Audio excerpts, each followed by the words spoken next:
Hello बच्चों, चलिए प्रश्न पढ़ते हैं। एक ठोस गोलाकार छोटी वस्तु हवा में 20 मीटर प्रति सेकंड की सीमांत चाल से गिरती है। यदि इसे निर्वात में गिराया जाए तो उसकी चार विकल्प दिए गए हैं। बच्चों बताना है कौन सा विकल्प सही है। तो आइए बच्चों, सर्वप्रथम प्रश्न के लिए मुख्य अवधारणा की चर्चा करते हैं। मुख्य अवधारणा, तो देखिए बच्चों, यहाँ से जो मुख्य अवधारणा होगी वो होगी सीमांत चाल पर। कि सीमांत चाल क्या होती है इसको समझते हैं बच्चों।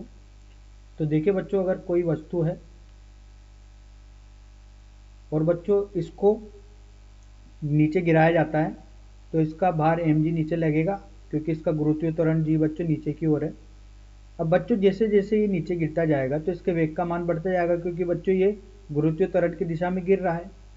तो बच्चों इसके आसपास हवा उपस्थित होने की वजह से बच्चों इसके विपरीत दिशा में, इस पर इसके बाहरी सतह पर विपरीत दिशा में एक श्यान बल लगेगा बच्चों, जो कि एक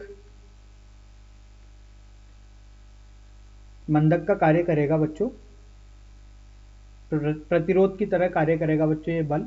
तो देखिए बच्चों, यहाँ पर क्या होगा, जब ये शान बल इसके विपरीत दिशा में लगेगा तो जैसे बच्चों ये भार की वजह से नीचे नीचे आ रहा है तो शान बल का बल भी बढ़ता जाएगा।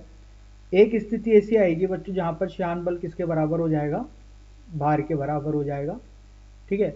अब बच्चों इस पर, उस स्थिति पर इस पर कुल बल किसके बराबर हो गया, शून्य के बराबर हो गया। तो जो इसका त्वरण है वो भी किसके बराबर हो गया, शून्य के बराबर हो गया। तो इसका वेग क्या हो गया बच्चों, नियत हो गया। अगर वेग नियत हो गया तो बच्चों यही क्या कहलाता है, सीमांत वेग कहलाता है, जिस पर किसी भी वस्तु का वेग नियत हो जाए। ठीक है, या तो वो क्या कहलाएगा, सीमांत वेग या सीमांत चाल कहलाता है। तो आइए बच्चों इस मुख्य उदाहरण के आधार पर प्रश्न को हल करते हैं। तो देखिए बच्चों, यहाँ से बोला गया है कि एक छोटी वस्तु हवा में, ये छोटी वस्तु है बच्चों, ठोस गोलाकार और हवा में, इसकी जो सीमांत चाल है, ठीक है, इसकी सीमांत चाल दी गई है, उसका मान दिया गया है 20 मीटर प्रति सेकंड। ठीक है बच्चों, तो ये नीचे गिर रही है बच्चों, इसके भार की वजह से नीचे गिर रही होगी, तो इसका सीमांत चाल बता जाए कि बच्चों इसकी सीमांत चाल का मतलब इस पर कुल बल शून्य हो गया होगा, और उस समय जो चाल होगी होगी वो कितनी होगी होगी 20 मीटर प्रति सेकंड। लेकिन बच्चों यहाँ पर यह प्रयोग किया गया है निर्वात में, और यह प्रयोग किया गया था बच्चों वायु में। तो वायु में बच्चों एक प्रतिरोध बल विपरीत दिशा में कार्य कर रहा था, जिसे यहाँ पर बोला श्यान बल।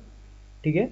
तो बच्चों यहाँ पर निर्वात का मतलब है कि इसके आसपास बच्चों कुछ भी नहीं है। ठीक है, सब कुछ खाली है इसके आसपास। तो जब निर्वात ही नहीं है बच्चों यहाँ पर, तो विपरीत दिशा में कोई बल लगेगा क्या, नहीं। तो यहाँ पर शान बल जो होगा वो क्या होगा, शून्य होगा, शान बल कार्य ही नहीं कर रहा होगा। ठीक है, अगर शान बल कार्य नहीं कर रहा होगा तो इसके भार की वजह से नीचे आ रही होगी, तो इसका लगातार वेग बढ़ता जा रहा होगा बच्चों। तो लगातार अगर इसका वेग बढ़ता जा रहा होगा तो क्या इसका वेग नियत रहने वाला है कि नहीं, इसका वेग नियत नहीं रहने वाला। तो आइए बच्चों विकल्प पे चलते हैं। इसकी सीमांत चाल 20 मीटर प्रति सेकंड होगी कि नहीं, क्यों नहीं होगी, क्योंकि बच्चों निर्वात है। सीमांत चाल 20 मीटर प्रति सेकंड से कम होगी तो गलत है। सीमांत चाल 20 मीटर प्रति सेकंड से अधिक होगी तो ये भी गलत है। कोई सीमांत चाल नहीं होगी, हाँ इसके लिए बच्चों कोई सीमांत चाल नहीं होगी, क्योंकि बच्चों इसका वेग लगातार बढ़ता जाएगा, शान बल उपस्थित नहीं है, निर्वात है, कोई विपरीत दिशा में बल नहीं लगेगा। तो यहाँ पर कोई, इस पर कुल बल भी शून्य नहीं होने वाला। तो आशा करता हूँ बच्चों आपको यह समझ में आया होगा। धन्यवाद।